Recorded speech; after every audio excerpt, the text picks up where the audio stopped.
Today's topic is improvement in food resources. Topic start करने से पहले हम ये देखते हैं कि जो हमारा फूड रिसोर्सेज होते हैं वो हमें किस किस वेज में हमसे मिलते हैं। जो हमारे फूड रिसोर्सेज होते हैं वे हमें मेनली टू टाइप से मिलते हैं। एक तो होता है हमारा प्लांट, एक होता है हमारा एनिमल। मिलते तो हमें रिसोर्सेज और भी टाइप से हैं, मतलब फूड रिसोर्सेज और भी टाइप से हैं, लेकिन यहाँ पे मैंने कहा है कि मेनली हमें सिर्फ टू टाइप से मिलते हैं। एक तो होता है हमारा प्लांट और एक होता है हमारा एनिमल। प्लांट से हमें जैसे कि वेजिटेबल्स हो गई, सीरियल्स हो गई, फ्रूट्स हो गई, ये सारी चीजें हमें प्लांट से मिलती है। और एनिमल से हमें जैसे कि डेयरी प्रोडक्ट्स होते हैं, मिल्क, कस्टर्ड, कर्ड, ये सारी चीजें हमें एनिमल से मिलती हैं। तो अब हम ये देखते हैं, चैप्टर में देखते हैं इम्प्रूवमेंट इन फूड रिसोर्सेज। क्यों वाई, क्या करने की जरूरत क्यों है, वाई वी नीड, हमें इसकी जरूरत क्यों है, why we need food resources, agriculture improvement क्यों चाहिए, हमें इम्प्रूवमेंट क्यों करनी है, तो उसका एक रीजन है। तो पहले देखिए, जो हमारा इंडिया है वो पॉपुलेशन में फर्स्ट स्टेट बन गया है। अभी तो फर्स्ट स्टेट बन गया पॉपुलेशन में।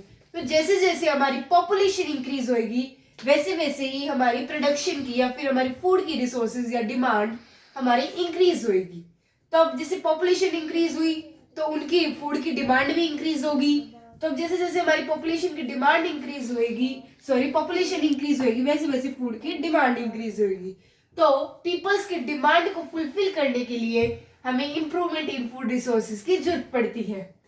तो ऐसा तो है नहीं कि हमने आज ही ये देखा, हाँ भाई आज ही से करेंगे, ये बहुत पहले से होती आ रही है। इस जो ये रिसोर्सेज है इनके लिए बहुत सारी रिवोल्यूशंस भी हो चुकी है, जैसे कि ब्लू रिवोल्यूशन, व्हाइट रिवोल्यूशन और सिल्वर, ऐसे ऐसे बहुत सारी रिवोल्यूशंस भी हो चुकी है।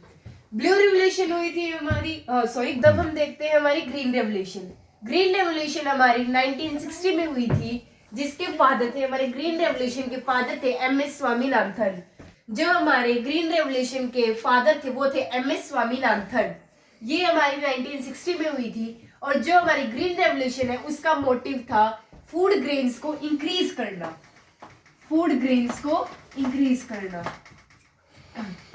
जो बाद में जाके इस ग्रीन रेवोल्यूशन का हमारा रिजल्ट निकला था वो भी बहुत अच्छा निकला था। उसमें इन्होंने जो इनकी रेवोल्यूशन थी वो बहुत अच्छी जाके सक्सेस हुई। आगे जाके ये जो इनका जो मोटिव था वो पूरा इंक्लूड हो गया था, और जो ग्रीन फूड ग्रेन्स थी उनकी क्वालिटी भी अच्छी हो गई थी और इंक्रीज हो गई थी फूड ग्रेन्स। जो व्हाइट रेवोल्यूशन है वो हमारी 1970 में हुई थी। जो व्हाइट रेवोल्यूशन है वो हमारी मिल्क के प्रोडक्शन के लिए हुई थी। और जो फादर ऑफ व्हाइट रेवोल्यूशन है वो है हमारे वी क्यूरियन। जो हमारे फादर ऑफ व्हाइट रेवोल्यूशन है वो है वी क्यूरियन। ये हमारी जो व्हाइट रेवोल्यूशन है वो हमारी मिल्क के प्रोडक्शन के लिए हुई थी, और जो इसका भी रिजल्ट था वो भी आगे जाके बहुत अच्छा हुआ और हमारी आगे जाके मिल्क की प्रोडक्शन इंक्रीज हो गई थी। तो अब अगली लास्ट आती, लास्ट के इसके बाद भी बहुत सारी हुई थी, लेकिन अभी यही बहुत है, इतनी ही।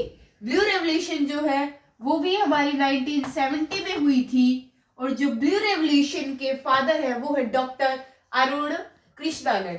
जो हमारे ब्लू रेवोल्यूशन के फादर है वो है डॉक्टर अरुण कृष्णानन। जो हमारी ब्लू रेवोल्यूशन थी वो फिश के प्रोडक्शन के लिए हुई थी। जो हमारी ब्लू रेवोल्यूशन, इसका भी हमारे आगे जाके जो रिजल्ट था वो बहुत अच्छा निकला था, इसमें भी फिश की प्रोडक्शन इंक्रीज हो गई थी। तो अब हम देखते हैं कि जो हमारी क्रॉप्स है वो हमारी न्यूट्रिशन लेवल के different type of crops, different type of crop classify into different nutrition level. Crops है वो डिफरेंट टाइप के न्यूट्रिशन क्रॉप है वो अपने न्यूट्रिशन लेवल के अकॉर्डिंग अलग अलग डिवाइड करी गई है। जैसे कि हम पहले क्रॉप्स देखते हैं। पहले तो एक बार ये देखते हैं कि क्रॉप, बार बार नाम आ रहा है, क्रॉप होती क्या है। जब एक लार्ज स्केल में अलग अलग टाइप, अलग अलग नहीं, सेम टाइप के प्लांट्स को ग्रो करा जाता है उसको क्रॉप कहते हैं, जब एक लार्ज स्केल पे की जाए। अब देखते हैं हमारे न्यूट्रिशन लेवल पे क्रॉप्स के डिफरेंट डिफरेंट टाइप। फर्स्ट तो आती है हमारी सीरियल्स। सीरियल्स हमें ज्यादातर प्रोवाइड करती है कार्बोहाइड्रेट। सीरियल्स हमें ज्यादातर प्रोवाइड करती है कार्बोहाइड्रेट, जैसे कि इसके एग्जांपल हो गए राइस, मेज, ये। और अगली ज्यादातर मिलते हैं कार्बोहाइड्रेट। तो अगला आता है कार्बोहाइड्रेट है हमें मेनली जैसे कि मिलते हैं पोटैटो से, राइस से, मेज से, एक्सेट्रा। अब अगला आता है हमारा वेजिटेबल्स, फ्रूट्स और या फिर हमारी स्पाइसेस। ये हमें ज्यादातर प्रोवाइड करते हैं हमारे, या तो हमें ये मिनरल्स प्रोवाइड करते हैं और या फिर ये हमें वो विटामिन प्रोवाइड करते हैं। ये हमें स्मॉल अमाउंट पे फैट, प्रोटीन और कार्बोहाइड्रेट भी प्रोवाइड करते हैं। ये हमें हमारे प्रोवाइड होते हैं मिनरल्स, विटामिन और स्मॉल अमाउंट पे कार्बोहाइड्रेट, फैट और प्रोटीन्स प्रोवाइड होते हैं। तो अगला हम देखते हैं हमारे पल्सेस। पल्सेस जैसे कि हो गया हमारा ग्राम, हो गया काउपी, हो गया, इनसे हमें ज्यादातर प्रोवाइड होते हैं हमारे प्रोटीन्स। दाल से आपने सुना होगा, हमारे कहते हैं कि यहाँ पे कि दाल से प्रोटीन प्रोवाइड होता है ज्यादातर। तो एक हमारा और रहता है, और हमारा अब लास्ट रहता है एक ऑयल सीड। ऑयल सीड्स जैसे कि जो सीड्स जो हमें देते हैं ऑयल प्रोवाइड करते हैं, जैसे कि हो गया हमारा ग्राउंडनट, हो गया ग्राउंडनट है। ऐसे ही इसके बहुत सारे एग्जांपल्स हैं जो कि हमें, जैसे कि अब ग्राउंडनट हो गया, मस्टर्ड हो गया, ये जैसे कि आलमंड का ऑयल हो गया, ये हमारे सारे ऑयल सीड्स में आते हैं जो कि हमें फैट प्रोवाइड करते हैं। जो हमारे ये जो सारे तेल होते हैं ये हमें फैट प्रोवाइड करते हैं। तो अब हम देखते हैं कि जो क्रॉप है वो हमारी किस किस अकॉर्डिंग, मतलब बेसिस पे, कौन कौन से बेसिस पे हमारी क्रॉप डिफरेंस की गई है क्रॉप्स के ऊपर।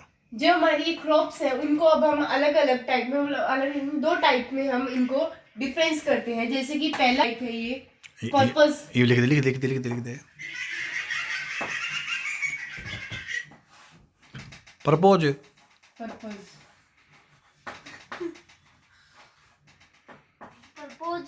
और सीजनल पर्पस जो मैं पैसा खातर कमाई जा रुक जा चलो ना नहीं भी ना डिफाइन कर शुरू तो बोल पे रुक जा। हाँ हाँ, जो हमारा पर्पस है उसमें मेनली 3 टाइप्स के आते हैं। पहली होती है हमारी फूड क्रॉप, सेकंड होती है फूडर क्रॉप, थर्ड होती है हमारी कमर्शियल बेसिस पे। फूड क्रॉप वो होती है जो हमारी ह्यूमन बींग्स की नीड्स के लिए, मतलब ह्यूमन बींग्स को जो फूड रिसोर्सेज चाहिए होते हैं, जो वो फूड्स होते हैं उन्हें हम फूड क्रॉप कहते हैं। जैसे कि हमारा हो गया वीट, राइस, मेज, मस्टर्ड, ये सारी हमारी फूड क्रॉप में आ जाती है जो कि हमारे ह्यूमन बींग्स को चाहिए होती है। नेक्स्ट है हमारा फूडर क्रॉप। फूडर क्रॉप में वो क्रॉप्स आते हैं जो हम हमारे मतलब एनिमल्स के लिए हम हमारी ग्रो करते हैं। जैसे कि हमारे डोमेस्टिक एनिमल्स के लिए जो हम क्रॉप्स हमारी ग्रो करते हैं वो आ जाती है हमारी फूडर क्रॉप में। थर्ड आती है हमारी कमर्शियल क्रॉप। कमर्शियल क्रॉप वो होती है जिन्हें हम एक्सपोर्ट और इंपोर्ट कर सके, जिनसे हमें थोड़ा बेनिफिट हो या प्रॉफिट हो, वो हमारी आ जाती है कमर्शियल क्रॉप। कमर्शियल क्रॉप के अगर हम एग्जांपल देखें, जैसे जूट हो गया, कॉटन हो गया, शुगर केन हो गया, ये सारे हमारे आ जाते हैं हमारे कमर्शियल क्रॉप में। अब हम देखते हैं कि सीजनल वेरिएशन, मतलब कि मौसम के आधार पे हमने कैसे कैसे इनको डिस्ट्रीब्यूट किया है। पहला आता है हमारा रबी क्रॉप, सेकंड आता है हमारा खरीफ क्रॉप, थर्ड आता है हमारा ज़ैद क्रॉप। खरीफ क्रॉप हम ज्यादातर खरीफ क्रॉप को हम विंटर सीजन्स में ग्रो करते हैं। जो हमारा खरीफ क्रॉप है उसका टाइम पीरियड है नवंबर से अप्रैल। अगर हम खरीफ क्रॉप के कुछ एग्जांपल्स की बात करें, तो वो गलती से खरीफ बोल दिया, ये रबी क्रॉप का टाइम पीरियड था नवंबर से अप्रैल तक।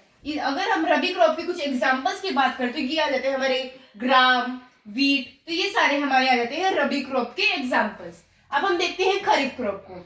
जो हमारा खरीफ क्रॉप है वो हमारा रेनी सीजन्स में हमारी ग्रो की जाती है। जैसे कि आपको पता है कि जो राइस होता है उसे पानी ज्यादा चाहिए होता है, और जो जून, इसका टाइम पीरियड होता है जून से अक्टूबर, और जून से अक्टूबर ही हमारी ज्यादातर बारिश आती है, और हमारा जो राइस है उसको हमारा पानी चाहिए होता है, तो ये ज्यादातर हमारी खरीफ क्रॉप में आ जाती है। तो लास्ट है हमारा ज़ैद क्रॉप। जिसका टाइम पीरियड होता है अगस्त से जून तक। जैड क्रॉप का मतलब जैड क्रॉप है, इसका टाइम पीरियड है जून से अगस्त तक का। जो जैड क्रॉप्स होती है उनमें हम समर में हम इनको ग्रोन करते हैं।